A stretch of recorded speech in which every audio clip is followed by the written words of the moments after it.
नमस्कार, आप रेलवे भर्ती देख रहे हैं। दोस्तों वीडियो में आगे बढ़ते हैं, लेकिन उससे पहले आप सभी को जय हिंद, जय भारत, जय रेलवे। दोस्तों फाइनली जैसा कि आप लोगों को पूर्व विदित होगा कि रेलवे एएलपी सीबीटी 1 का रिजल्ट 12 जून 2026 को ही जारी कर दिया गया है, लेकिन बहुत सारे अभ्यर्थियों के नॉर्मलाइजेशन नंबर इतने कम कर दिए गए हैं कि केवल और केवल नॉर्मलाइजेशन करने की वजह से उनका सिलेक्शन नहीं हुआ है, बाकी उनके नंबर अच्छे हैं। तो दोस्तों अब इसी चीज को लेकर फाइनली अभ्यर्थियों के द्वारा रिजल्ट में गड़बड़ी को लेकर आरटीआई लगाया गया था और दोस्तों उस आरटीआई का रिप्लाई भी आ चुका है। तो इस वीडियो में आप सभी को बताने वाले हैं कि रिवाइज रिजल्ट को लेकर रेलवे ने क्या कहा है और जो यहां पर नॉर्मलाइजेशन में अभ्यर्थियों के नंबर कम हुए हैं, इस चीज को लेकर आरटीआई में रेलवे की तरफ से क्या कुछ रिप्लाई आया है, पूरी की पूरी जानकारी आपको हमारे इसी चैनल के माध्यम से बताई जाएगी। और यहाँ पर आपको ये भी बताने वाले हैं कि क्या वास्तव में रिजल्ट में गड़बड़ी हुई भी है या सभी अभ्यर्थी ऐसे ही कह रहे हैं।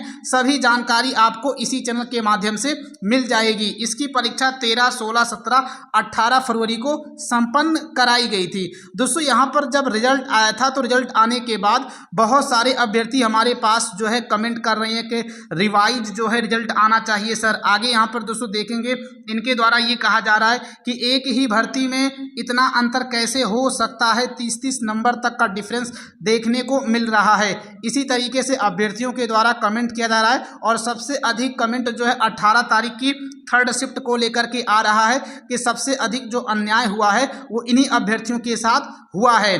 और यहाँ पर दोस्तों आप लोग आरटीआई का रिप्लाई भी देखेंगे, ये आरटीआई का रिप्लाई है, तो अभी इसके बारे में भी जानकारी देने वाले हैं कि इस रिप्लाई में क्या कुछ कहा गया है। दोस्तों वीडियो में आगे बढ़ते, लेकिन उससे पहले अगर आप लोग हमारे इस चैनल पे नए हैं, चैनल को सब्सक्राइब करके नोटिफिकेशन बेल ऑन जरूर कर लें, क्योंकि हमारे इस चैनल के माध्यम से आप सभी को आने वाले समय में railway ALP, NTPC, technician, group D इन चारों भर्ती को लेकर किसी भी जोन से कोई भी नोटिस जारी होगा, तुरंत और सबसे पहले आपको हमारे इसी चैनल के माध्यम से जानकारी बताई जाएगी। तो रेलवे भर्ती की हर खबर डंके की चोर पाने के लिए चैनल को सब्सक्राइब करके नोटिफिकेशन बेल ऑन जरूर कर लें। अब चलते हैं, आप सभी को सारी जानकारी 1 बाय 1 करके अच्छे तरीके से बताते हैं। फाइनली दोस्तों यहाँ पर आप लोग आएंगे तो देख पाएंगे इस आरटीआई जो फिल की गई थी, इस आरटीआई में दोस्तों 10 प्रश्नों को पूछा गया था। तो रेलवे ने इन 10 प्रश्नों का जवाब दोस्तों केवल यही 2 कॉलम में दे दिया है। पहली चीज तो दोस्तों यहाँ पर आप लोग देख पाएंगे रेलवे के द्वारा पहले प्रश्न का जवाब ये दिया गया, पहला हो गया, दूसरा, चौथा, 5वां, 6ठा, 8वां और 9वां।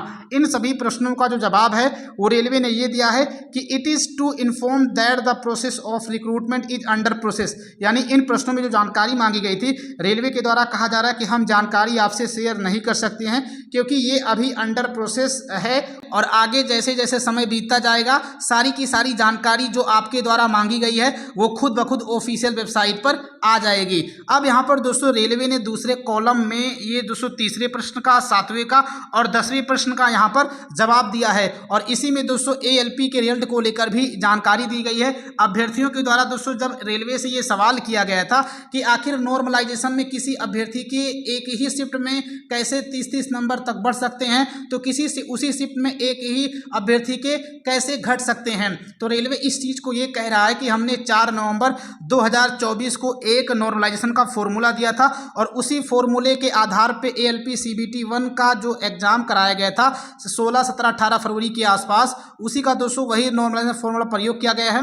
और यहाँ पर दोस्तों स्पेशल 18 तारीख की थर्ड शिफ्ट का भी जिक्र किया गया है कि 18 तारीख की थर्ड शिफ्ट में आखिर इतने नंबर डिक्रीज क्यों हुए हैं नॉर्मलाइजेशन करने के बाद लोगों को। तो रेलवे का दोस्तों वही सिंपल सा जवाब है कि मैंने भाई फॉर्मूले के हिसाब से ही नॉर्मलाइजेशन किया है, अब आपके नंबर घटे हैं या बढ़े हैं उससे हमें कोई मतलब नहीं है, हमने केवल कंप्यूटर को फॉर्मूला दे दिया, कंप्यूटर ने आपकी शिफ्ट को देखा, आपके नंबर को देखा, कितना गलत किया था कितना सही किया था, सारे चीज़ों को जोड़ घटा करके वही फॉर्मूला लगा करके आपका फाइनल नंबर तैयार कर दिया है। और जो आप लोगों का नंबर दिख रहा है चाहे कम हो या ज़्यादा हो वो इसी नॉर्मलाइजेशन के बेस पर तैयार किया गया है। तो दोस्तों रेलवे ये मानता है, यानी दोस्तों रेलवे के अनुसार जो 12 जून 2026 को एएलपी सीबीटी 1 का रिजल्ट आया हुआ है उसमें कोई भी गड़बड़ी नहीं है, रेलवे ने ये साफ साफ कह दिया है। यहाँ पर आप लोग देख पाएंगे लिखा भी गया है कि it is to inform that the notice of normalization methodology for computer based test यानी CBT एग्जाम्स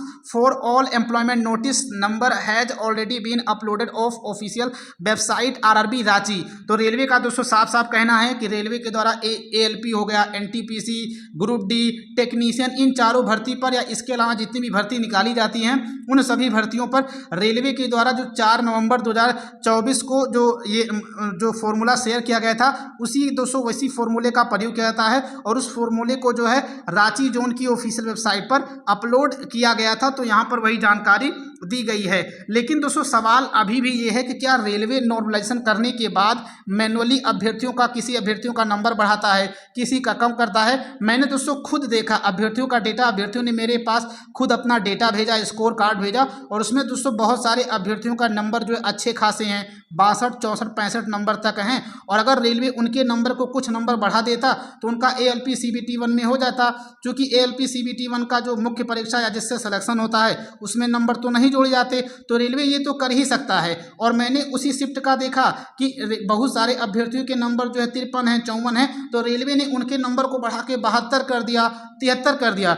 लेकिन उसी सेम टू सेम शिफ्ट के दोस्तों लोगों का नंबर 64 है, 65 है, 67 है, उनका घटा के जो है 49 कर दिया, 53 कर दिया या 242 कर दिया। इस प्रकार के दोस्तों नंबर हैं। तो अगर रेलवे ये कहता है कि हम केवल और केवल इसी फॉर्मूले का प्रयोग करते हैं और ऊपर से ये भी कहा जाता है कि इजी अगर शिफ्ट होगी तो नंबर कम होंगे, हार्ड शिफ्ट होगी तो नंबर अधिक होंगे, तो सवाल अब यहाँ पर ये है कि जब 2 या 2 से अधिक बच्चों का एक ही शिफ्ट में एग्जाम होता है तो किसी बच्चे के नंबर कम क्यों होते हैं और किसी बच्चे के नंबर अधिक क्यों होते हैं? सवाल ये है कि अगर कोई शिफ्ट हार्ड आएगी तो जाहिर सी बात है सभी अभ्यर्थियों के नंबर बढ़ने चाहिए, और अगर कोई शिफ्ट आसान आ रही है तो फिर अभ्यर्थियों के नंबर कम होने चाहिए और सभी के नंबर कम होने चाहिए। लेकिन एक ही शिफ्ट में किसी के नंबर बढ़ जाते हैं और किसी के नंबर कम हो जाते हैं। आखिर रेलवे ये कैसे कर रहा है? इस बात का मुझे जवाब चाहिए। लेकिन रेलवे ने इस बात का कोई भी जवाब नहीं दिया है और केवल